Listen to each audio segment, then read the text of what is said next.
అందరికీ నమస్కారం అండి. ఆంధ్రప్రదేశ్ రాష్ట్ర ప్రభుత్వ ఉద్యోగులకు పెండింగ్ బకాయిలకి సంబంధించి ఈ సంక్రాంతి పండుగకి జమ చేయాలని చెప్పేసి ప్రభుత్వ ఉద్యోగులు భావిస్తున్నారు.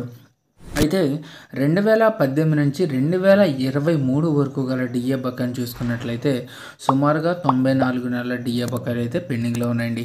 ఇవన్నీ కూడా సిపిఎస్ ఉద్యోగులకు సంబంధించి చెల్లించాల్సి అయితే ఉంది. అలాగే మిగతా ఎంప్లాయీస్ అందరికీ కూడా పెండింగ్లో ఉన్నటువంటి డిఆర్ బకాయిలు సుమారుగా 26,000 కోట్ల వరకు ఉన్నాయండి. ఈ బకాయిలు కూడా చెల్లించాల్సి అయితే ఉంది.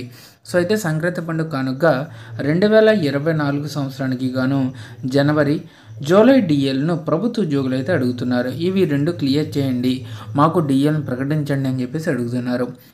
అయితే ప్రభుత్వం దీనికి సంబంధించి ఇంకా ఎటువంటి డిసిషన్ కూడా తీసుకోలేదు. సో సంక్రాంతి పండుగ దగ్గరకు వస్తున్న సమయంలో ఉద్యోగులకి సంబంధించి ఇంకా ఏ ఒక్క శుభవార్తను కూడా ప్రభుత్వం అయితే ప్రకటన చేయలేదు.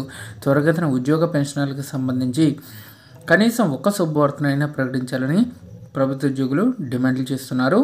ప్రభుత్వానికి కూడా వినతిపత్రాలు కూడా సమర్పిస్తున్నారండి. అయితే ఈ ఉద్యోగులకి సూపర్ గుడ్ న్యూస్ అని చెప్పేసి మనకు ఒక ఇంపార్టెంట్ అప్డేట్ కూడా రావడం జరిగింది. సో మినిమం టైం స్కేల్ కింద విశ్వవిద్యాలయాలు సొసైటీల్లో పనిచేస్తున్న ఒప్పంద సిబ్బందికి మినిమం టైం స్కేల్ని అమలు చేస్తూ ప్రభుత్వం ఉత్తర్వులు అయితే జారీ చేసింది. 2014-19 మధ్య తెదేపా హయాంలో ప్రభుత్వ విభాగాలు వర్సిటీలు సొసైటీల్లో పనిచేస్తున్న వారికి మినిమం టైం స్కేల్ అమలు చేస్తూ అప్పట్లో ప్రభుత్వం ఉత్తర్వులు అయితే ఇచ్చిందండి. ఆ తర్వాత అధికారంలోకి వచ్చిన జగన్ ప్రభుత్వం వర్సిటీలు సొసైటీలకు దాన్ని అమలు చేయలేదు. ఇప్పుడు వాటికి కూడా అమలు చేస్తూ కూటమి సర్కారు ఉత్తర్వులు జారీ చేసింది. ఇక ఆర్థిక శాఖ అనుమతి పొందిన పోస్టుల్లో పనిచేస్తున్న వారికి ఇది వర్తించనుంది. దీంతోపాటు ప్రసూతి సెలవులు ఎక్స్గ్రేషియా సదుపాయాలను కూడా కల్పించింది. ఇక ప్రసూతి సెలవులు 180 రోజులు ఉంటాయి. ప్రమాదవశాత్తు చనిపోతే 5 లక్షలు, సాధారణంగా మరణిస్తే 2 లక్షలు ఎక్స్గ్రేషియా అయితే ఇవ్వబోతున్నారు.